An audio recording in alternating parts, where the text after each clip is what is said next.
شروع اللہ کے نام سے جو بڑا مہربان نہایت رحم والا ہے۔ السلام علیکم ورحمۃ اللہ وبرکاتہ۔ آج ہم ایک بہترین دعا کے بارے میں پڑھیں گے۔ سیدنا ابو ایوب انصاری رضی اللہ تعالیٰ عنہ سے مروی ہے کہ جس رات رسول اللہ صلی اللہ علیہ وآلہ وسلم کو اسرائے اور معراج کرایا گیا، یعنی کہ جب معراج تشریف لے گئے، آپ صلی اللہ علیہ وآلہ وسلم حضرت ابراہیم علیہ السلام کے پاس سے گزرے۔ انہوں نے پوچھا، اے جبرائیل، تیرے ساتھ کون ہے؟ انہوں نے کہا، یہ محمد صلی اللہ علیہ وآلہ وسلم ہے۔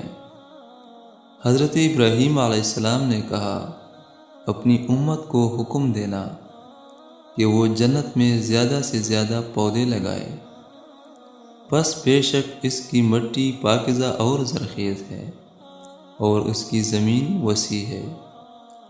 آپ صلی اللہ علیہ وآلہ وسلم نے پوچھا، جنت کے پودے کیا ہیں؟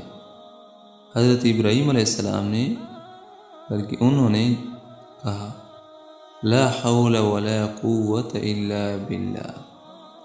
اس کا مطلب یہ ہے کہ امت لا حول ولا قوت الا باللہ کا ذکر زیادہ کیا کرے۔